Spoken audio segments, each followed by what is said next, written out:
Diario, escritor. Buenas tardes, Hernán, ¿cómo estás? Hola, ¿cómo va eso? ¿Todo bien, vos? Bien, muy bien. ¿Qué te enganchamos haciendo un sábado a esta hora? Estaba mirando una serie catalana. Ah, ¿sí? Ah, te quedó el vicio por lo catalán, parece. No, ¿sabés que no? Pero justo estuvo mi hija la semana pasada Sí. y nos pusimos a ver una serie catalana en Netflix y con subtítulos, Sí. porque yo todavía los necesito, mi hija no, y ahora mi hija se fue, pero me quedé enganchado y la estábamos viendo a esta serie, una serie sobre filosofía. Ah, mirá que bien. ¿Cómo se llama la serie? Merlí. Se llama Merlí. Sí, creo que Está, la vi. muy recomendable. Sí, muy sí, creo que recomendable. la vi como sugerencia ahí en Netflix. Sí. Sí, perfecto. ¿Hace cuánto que volviste acá al país? ¿Hace un año y pico? Ya. Hace un año y medio casi. Sí. Hace. ¿Y cómo... cuánto tiempo estuviste allá viviendo en España? Viví exactamente 15 años. 15 del años. 15 de diciembre del 2000 al 15 de diciembre del 2005. Sí, y cuando volviste acá a Buenos Aires, porque volviste a vivir al mismo barrio donde vivías antes, ¿no? ¿Puede ser? Sí, de casualidad pura, o capaz que no, capaz que hice un poco de esfuerzo, pero estoy viviendo a 5 cuadras de la primera casa donde viví cuando empecé a vivir en Buenos Aires. Y cuando volviste acá, ¿con qué te encontraste? ¿Diferente? ¿Que esperabas encontrarte con lo que viste o no? Nah, en realidad tampoco había dejado de venir durante un número tan largo de años como para sorprenderme de alguna cosa. Los últimos 5 años venía cada 2 o 3 meses acá, o sea que no me sorprendió nada. O sea, bueno, me sorprendió lo que nos sorprendió a todos, que asumió Macri. Pero esa es una sorpresa de los 40 millones, no solamente mía. Sí, tal cual. Pero bueno, eso fue lo más sorprendente de todos. Todos pensábamos que no iba a pasar y pasó. Mirá vos. ¿Y tu hija ya conocía a Argentina? ¿Había venido antes o...? Sí, claro, sí, muchísimas veces. De hecho tiene a la mayoría de su familia acá, porque la familia catalana de ella es muy chiquita. Tiene unos abuelos y una madre y casi nada más, y acá tiene un montón de primos y tíos y cosas así. Entonces, desde que nació vino muchas veces. Sí, y ahora últimamente la estás haciendo subir al escenario con vos. Contanos un poco eso, cómo surge la idea tuya ya hace casi un año de hacer esta obra en construcción que estás presentando hace bastante tiempo.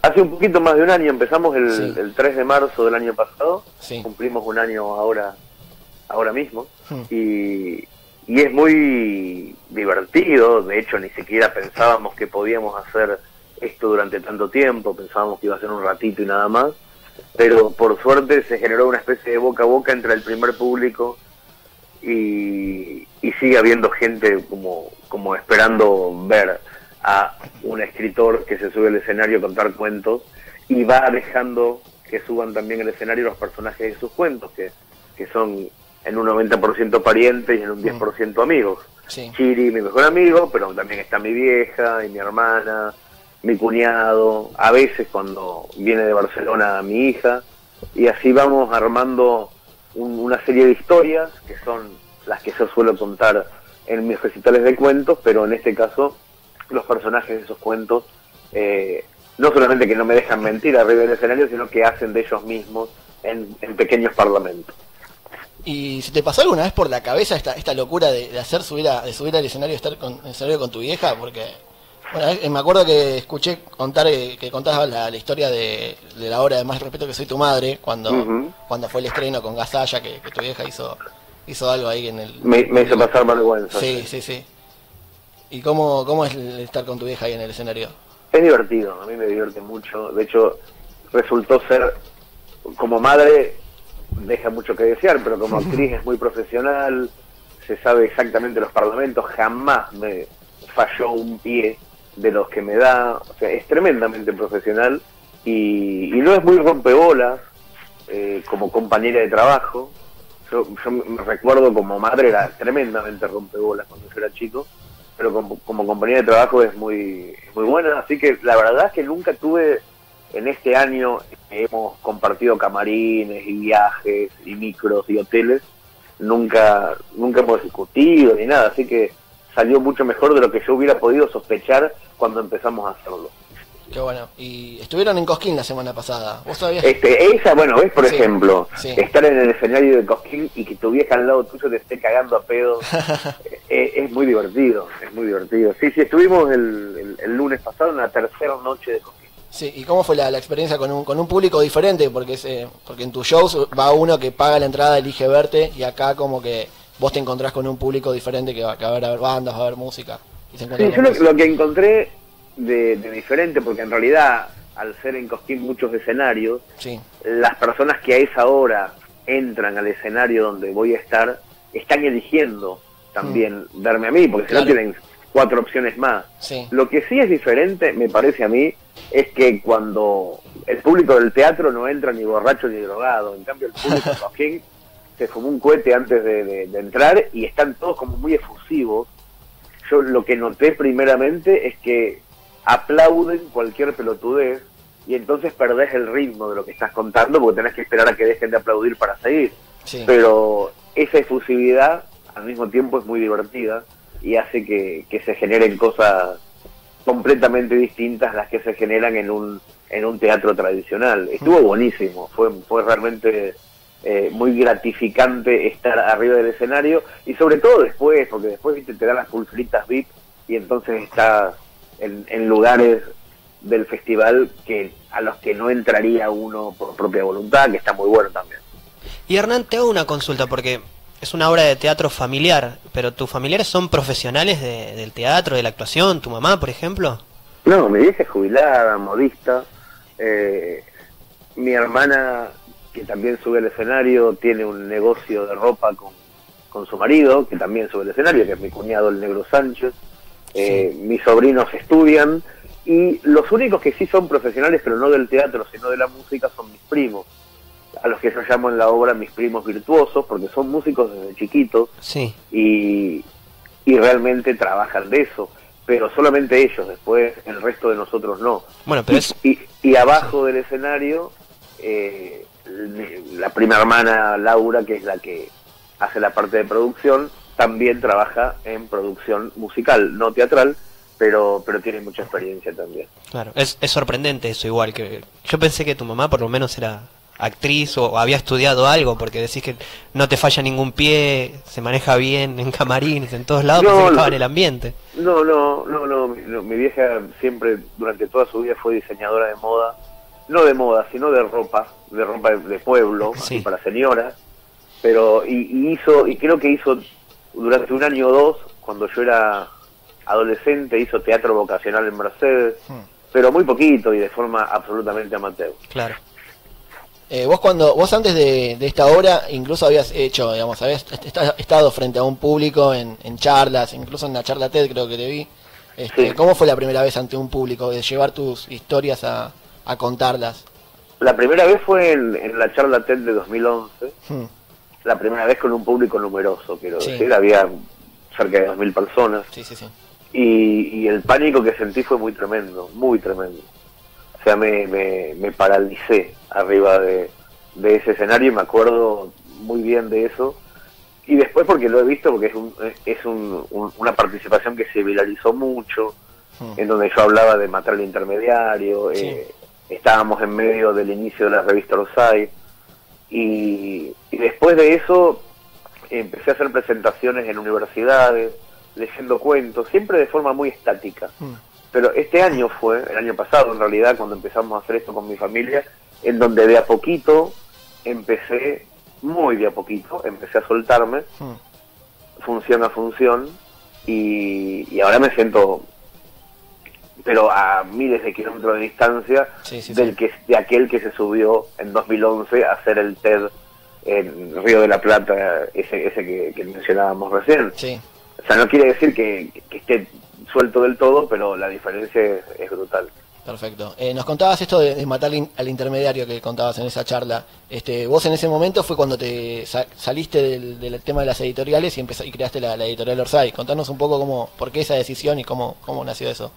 Sí, bueno, yo estaba antes de eso, mis novelas y mis libros de cuentos se editaban por multinacionales, por Sí. editoriales muy muy grandes. Random House Mondadori, Plaza y Jané, Sudamericana, Grijalvo y alguna otra más que no me acuerdo, Carmen Levy en Francia.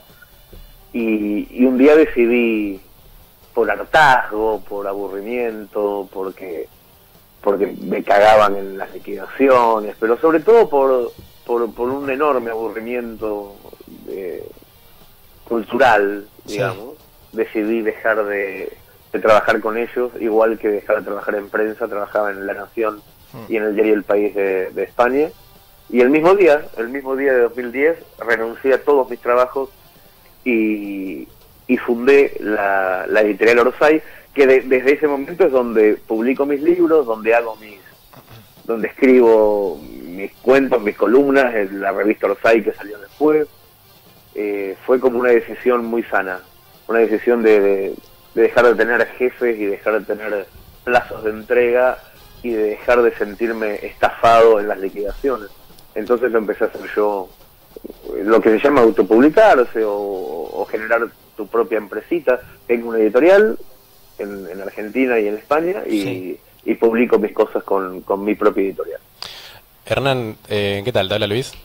¿Cómo va? Hace poco, todo bien. Estaba escuchando tu sección en Todo Pasa y en el programa de Uruguay, y comentabas que volvías ahora en agosto. ¿Puede ser? ¿Con la revista? Sí. Sí, seguramente la semana que viene va a empezar a salir lo que se llama la preventa. Orsay es una revista que no se vende en kioscos ni en librerías, sino que se prevende. Solamente imprimimos tantos ejemplares como gente haya querido comprar en preventa ese ejemplar, y después se le entrega el ejemplar y buenas noches. No hay reimpresión, no hay más. O sea, después lo que hacemos, el mismo día que entregamos las revistas, liberamos el PDF para que cualquiera la pueda leer sin necesidad de comprarla. Y bueno, vamos a empezar como una segunda temporada. Esto te iba a preguntar, ¿qué te dejó como enseñanza la primera temporada, si podría decirse, que vas a tomar ahora para hacer la segunda? Lo hablábamos el otro día con Chiri, porque nos sorprendía la facilidad o la naturalidad con que estábamos encarando esta segunda temporada, en contraste con las enormes dificultades de cuando empezamos a hacerla. Yo creo que la enseñanza fue exactamente poder hacerlo. Al principio era imposible lo que pretendíamos. Pretendíamos hacer una revista de 200 y pico de páginas sin publicidad, sin subsidios, con autores de la concha de la lora pagándoles muy bien, que llegara a todo el mundo a un precio más o menos acorde, sin transar con absolutamente nadie. Pero pasa que en 2010, cuando queríamos hacer eso no se había hecho nunca. Claro. Y no sabíamos si se podía hacer, no sabíamos cómo se hacía, no teníamos la menor idea de logística. Yo no tenía una empresa en 2 países como la tengo ahora. Empezábamos, entonces era complicadísimo. Lo que aprendimos fue a que no era imposible. En este momento lo estamos haciendo sabiendo fehacientemente y al 100% de que lo vamos a hacer. En ese momento no éramos conscientes de que lo podíamos hacer. En una entrevista comentabas que como que era menos redituable vender, por ejemplo, 1000 revistas no me acuerdo el ejemplo que dabas, Guatemala, Nicaragua, por el costo de envío. Sí, claro. Nosotros proponíamos en la primera temporada de Orsay que las revistas costaran lo mismo que 15 periódicos del sábado en el país donde se recibiera. Se acomodaba más al contexto del país. Claro, de esa manera no era prohibitivo para países emergentes, por ejemplo, pero al mismo tiempo, una revista en Guatemala salían, ponerle $9, pero para nosotros, al guatemalteco le costaba $9 recibirla, pero nosotros solamente enviarla por correo nos costaba 27, más el precio de la revista. Eso lo asumíamos nosotros a ese costo. Así que bueno, era una forma desequilibrada de equilibrar más o menos los contenidos culturales en por lo menos en los países de habla hispana. ¿Y algo que nos puedas adelantar de lo que va a salir en agosto o del anuncio de preventa? Sí, en realidad te puedo adelantar la fecha, que la terminé de definir ayer. La fecha de salida de la Orsay 2017 va a ser el 25 de junio, no en agosto. Va a ser exactamente en 3 meses y algo. Ajá. Y vamos a empezar la preventa la semana que viene. Así que va a haber durante 3 meses la posibilidad de comprarla, y tanta gente como la compre serán los ejemplares que se impriman. Ese es lo que te puedo contar como exclusiva absoluta, porque no lo dije más que a mi mujer, no se lo dije a nadie todavía. Bien, buenísimo. Perfecto, tenemos la noticia esa. Nos gusta acumular primicias de cada me parece perfecto. Mira, para que sepas, te tiramos la primicia a vos. Hablamos con Néstor Barcel, Dragón, ¿lo tenés? El de los Exterminators. Ah, ok. El Dragón. Sí. Bueno, viste que rompía barras de hielo y demás. Sí. Bueno, va a llevar ese golpe mismo de romper barras de hielo a los Juegos Olímpicos de la Juventud del año que viene, tal vez. Esa es una primicia también. Esa era una primicia también. Fantástico. Y ahora tenemos la tuya. Van saltando de primicia en primicia, increíble. Sí. Perfecto. Me gusta. Somos increíbles. Acumuladores de primicias somos. Acumuladores. Sí. Sí, te quería hacer una pregunta más con el tema de Orsay, siguiendo... Sí. Porque también rompió también con lo establecido, con la posición con respecto al marketing, ¿no? Que vos tenés. Sí. Si nos puedes ampliar un poco lo que pensaste respecto a eso, porque hay algunos que te dicen, no, bueno, lo que haces es marketing, y vos lo reconfigurás, ¿no? En lo que tiene que ver con su significado, su utilidad, mejor dicho. Yo estoy a favor del marketing. Estoy en contra de mentir. Ahí está la diferencia. Me parece que la diferencia es esa y nada más. Yo juego un marketing permanente. Estoy cada vez, cuando decimos Orsay, no ha sido otra cosa más que venderla. Claro. Para vender cada contenido, explicar lo que nos estaba costando conseguir determinada crónica, o festejar en voz alta y públicamente cuando conseguíamos un contrato con un autor exclusivo internacional por la revista. Todo eso es marketing. Tal cual. La diferencia del marketing es que yo estoy hablando como editor o como director de un medio, le estoy hablando al público directamente. A mí lo que me molesta del marketing es cuando el marketing funciona para un costado unidireccional, en donde no hay comunicación entre quien hace las cosas y quien las consume. Y ahí, en ese lugar, por ejemplo, la publicidad en el subte, en realidad, vos fíjate que para hacer una revista en general ocurre lo siguiente: alguien quiere hacer una revista y a la primera persona que hay que avisarle, a que hay que decirle, es al dueño de Coca-Cola, para que te ponga una propaganda en la contratapa. De esa manera la podés hacer. No tenés que hablarle a un público. O sea, cuando pasado mañana saquen la enésima revista femenina, no le están preguntando a las mujeres si quieren una revista, le están preguntando a empresas, a los dueños de las casas de maquillaje, a los tipos que venden ropa. Eso es empresa contra empresa. El público está como absolutamente desinteresado. Bueno, eso me parece un marketing absolutamente desleal. Me parece que es interrumpir la vida normal con publicidad todo el tiempo. Nosotros tratamos de no hacer publicidad, sino de comunicar un sistema en donde podamos hacer periodismo, narrativa, sí, historieta, cuentos, de una manera un poco mejor a la que se viene haciendo, nada más que eso. Y vos incluso también, vos también te manejás con el tema para la venta de tus entradas de teatro, vos mismo las vendes, no tenés un intermediario ahí tampoco. Claro, tampoco utilizo tiqueteras, tratamos de no para hacer teatro no utilizamos tiqueteras, hago la venta yo mismo desde mis propias plataformas. Cuando vendo libros trato de no utilizar cadenas de librerías tipo Jenny y cosas por el estilo, trato de hacerlo también de forma más rápida, sin intermediaciones. Con la revista vamos a hacer lo mismo.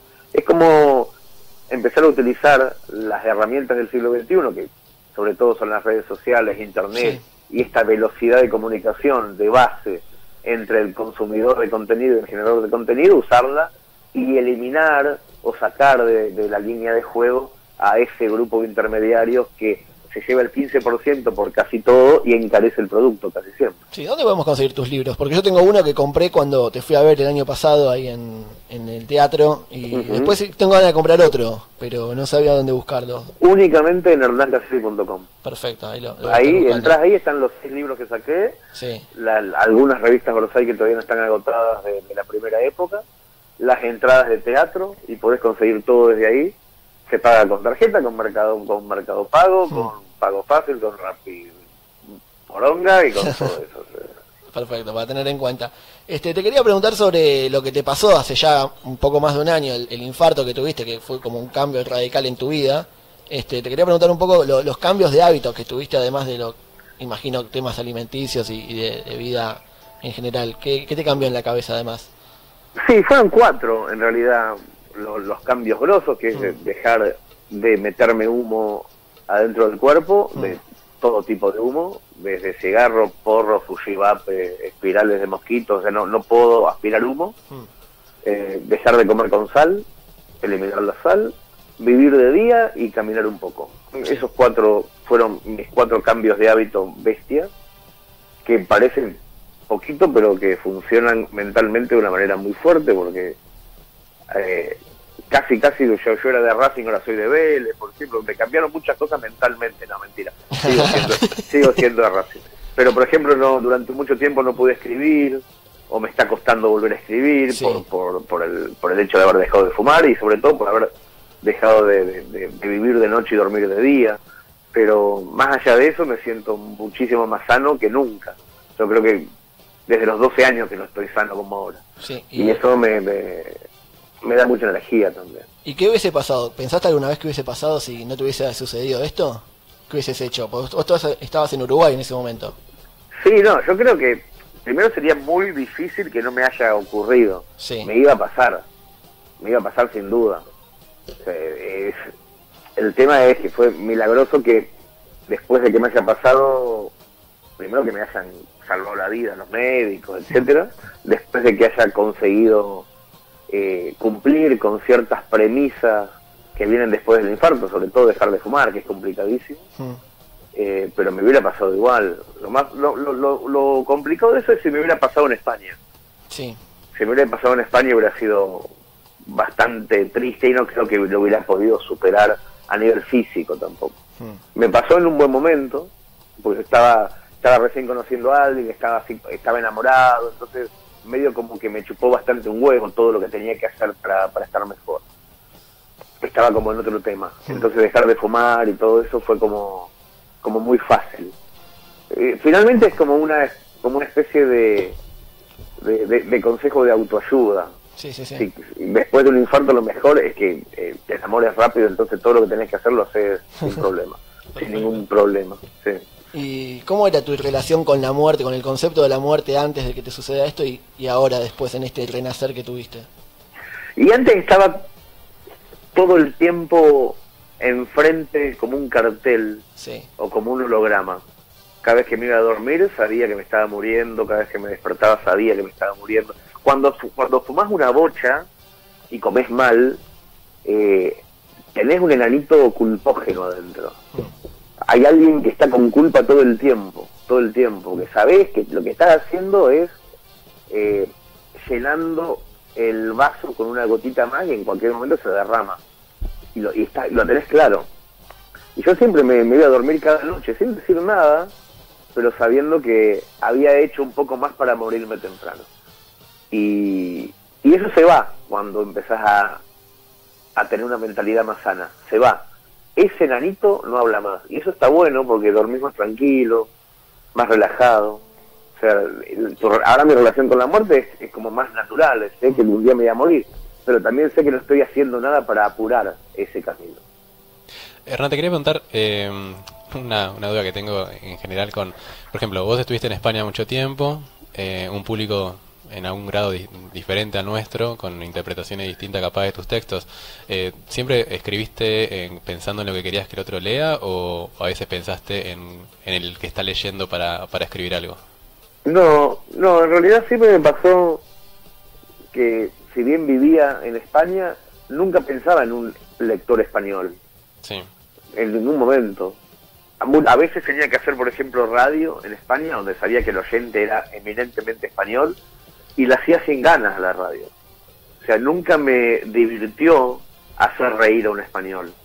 Nunca me sentí orgulloso de que a un español le gustara lo que yo estaba escribiendo o lo que estaba diciendo. Siempre me pareció, no sé, me pareció como gastar pólvora en chimango. Esa sensación tuve, una sensación horrible, es una sensación muy pedante, pero estoy siendo sincero, es lo que me pasó. Y siempre que escribía para un lector argentino, independientemente de que si leyera o no leyera ese lector lo que yo iba a escribir. Pero siempre tuve la mirada más para ese lado. Y cuando abriste el blog, ya hace varios años, cuando empezaste los primeros textos, ¿a qué público, a quién escribías vos? ¿A quién querías que te lea? De hecho, cuando abrí el primer blog, a gente de Mercedes, ni siquiera de Argentina. Sí, claro. O sea, hacía chistes que eran absolutamente mercedinos. Yo no pensaba que nadie por fuera de Mercedes lo pudiera entender. Por eso me sorprendió el arribo casi inmediato de lectores de distintos países. Me parecía, ¿qué carajo están entendiendo de lo que yo estoy contando? Algo de la heladería Loisio que solamente me hace reír a mí, a Chiri y a mi viejo. Pero, sin embargo, ahí pasa algo que obviamente no es un descubrimiento mío, pero yo era lo suficientemente estúpido como para no saberlo, que es que pintas tu aldea y en realidad estás pintando un montón de aldeas parecidas, todos los pueblos son iguales. Entonces un guatemalteco entiende qué cosa digo cuando digo heladería Loicio, porque tienen una heladería parecida, Sí. etcétera. Perfecto. Allá en Mercedes tenés miles de historias que podemos encontrar en tu blog. Viviste un montón de cosas, un montón de anécdotas. Y te quería preguntar una, como para ir cerrando ya la nota. Escuché una que me causó mucha gracia, me llamó mucho la atención. Una historia que una vez en la secundaria creaste como un centro de estudiantes o algo así, que el nombre me parece genial, que es el Unión Mística de Alumnos Independientes. Contanos un poco. UMAI. Contanos esa anécdota, por favor. No es que creé un centro de estudiantes, Sí. sino que había en toda la secundaria, después del fin de la dictadura, Sí. teníamos un centro de estudiantes y todos los años se elegía al presidente de ese centro de estudiantes, y yo me postulé como presidente junto con Chiri de vicepresidente y otros amigos más, y le pusimos a nuestro partido político Unión Mística de Alumnos Independientes. Se llamaba UMAI y ganamos creo que con el 75% de los votos, porque el discurso de las cosas que íbamos a hacer era absolutamente desopilante, no, era imposible de cumplir, y engañamos creo que a todo el electorado, y durante todo el año 88 fui el presidente del centro de estudiantes de mi escuela, y después me designaron como presidente del centro de estudiantes de todos los centros de estudiantes de los secundarios de Mercedes, y ahí ya directamente fue casi como un año sabático, porque no hicimos nada más que drogarnos durante todo ese año. ¿Y qué era esto de místico? ¿Qué tenía de místico el partido? No era místico en un sentido religioso. Sí. En esa época con Chiri leíamos muchísimo filosofía, y sobre todo al filósofo que más nos gustaba, que era don Miguel de Unamuno, que proponía un misticismo y un ascetismo de idea. O sea, racionalizar el sentimiento y sentimentalizar el raciocinio. Sí. Proponía en un libro que se llama El sentimiento trágico de la vida, y nosotros éramos místicos en ese sentido, y queríamos que todo el alumnado fuese místico en ese sentido. Estábamos completamente mal de la cabeza. Bueno, pero ganaron. Pero era muy divertido. Sumaron un montón de adeptos y ganaron. Sí, ganamos. ¿Y qué les prometían a los que los votaron después? Sobre todo había una de las promesas que sí cumplimos, que se llamaba defensa al punto, que es que cada vez que un profesor quisiera amonestar a un alumno, iba a haber un consejo los días sábados entre profesores y los mejores alumnos de todos los cursos, para que era una especie de juicio donde Sí. el profesor era el abogado o el fiscal que decía, bueno, este pibe me tiró una bombita de olor adentro del... Y después había una serie de alumnos que éramos los abogados defensores del alumno involucrado, y después había un tribunal de 12 personas entre alumnos y profesores y padres, y finalmente decidíamos de forma democrática la cantidad de amonestaciones, o si era necesario poner amonestaciones o no. Era tremendamente divertido, éramos muy sofistas en todo lo que hacíamos, y la pasábamos bien. Era una manera de que los sábados fuéramos a la escuela también, pero por otra razón. Hernán, para cerrar te hago dos preguntas. La primera, recordando un poco tu momento en la que eras crítico de series, o te dedicabas a criticar sobre todo series, no sé si también películas. ¿Alguna que hayas visto hace poco y que recomiendes, y que hayas seguramente bajado por torrent y no visto por Netflix? Y la otra, creo que estabas esperando, no sé si ya te lo habrán hecho después de la entrevista que hiciste, pero estabas esperando que te pregunten cómo sería una buena remera, y también quería saber eso. Sí, yo hacía crítica de series de televisión en el diario El País durante unos cuantos años de mi vida, en donde estaba tan enganchado a la serie de televisión que no había manera de que consiguiera trabajo de otra cosa, no quería ir a trabajar de nada, no quería escribir cuentos. Entonces les propuse a los del diario que me pagaran por mirar series, y durante 3 o 4 años fui crítico de televisión. La última serie buena que vi, paradójicamente no fue bajada por torrent, sino que sí está en Netflix. Uh-huh. Es una serie israelí que se llama Fauda, que habla sobre el conflicto entre palestinos e israelíes, y es muy recomendable. ¿Es la que está basada en Homeland, o mejor dicho al revés? No, esa es Daipool. Ah. Fauda es más moderna, es del año pasado, y es buenísima, y por suerte los yankees no la tomaron para hacer una remake, sino que directamente ya estamos pudiendo ver el original israelí, que está buenísimo. Así que bueno, esa es la recomendación. Y después, sobre la otra, una buena remera es una chica que rema y después te da besos. Muy bien. Perfecto. Bueno, Hernán, te agradecemos muchísimo tu tiempo, tu buena onda para atendernos y bueno, todo tu material y entradas para quienes te quieran ir a ver lo pueden encontrar en orsay.com, así que... En hernancasiari.com. hernancasiari.com, perfecto. Ahí así mismo. que bueno, ahí te vamos a ir a ver en Siranuya estás ahora, ¿no? Estoy en Silanús todos los jueves con diferentes cuestiones. Sí. El próximo jueves y el siguiente con una obra en construcción con Sí. toda mi familia. El siguiente con un Zamballoni. Sí, ese quiero ir a ver. Y el siguiente ya otra primicia. Te voy a dar otra primicia ya, Apa. en este momento, que también ayer, 3 de marzo, estuve en la casa de Fabiana Cantilo porque era su cumpleaños. Sí. Y vamos a hacer un espectáculo juntos que se llama Comedia. Tenemos- Estamos haciendo tragedias con Zamballoni y vamos a hacer comedias con Fabiana Cantilo, en donde cuento cuentos con final feliz y ella canta canciones con final feliz. Me gusta ese contraste de tragedias y comedias, así que lo Ahí vamos a ir a estamos. ver. Y dos Perfecto. primicias en una misma nota. Yo no lo Ah, puedo creer. No sabemos cuál va a ser el No puedo título. creer, no entro en mí. No pueden pedir más, no pueden pedir. Bueno, Hernán, muchas gracias por la buena onda y hasta la próxima. Dale, nos vemos cuando quieran. Chau, chau.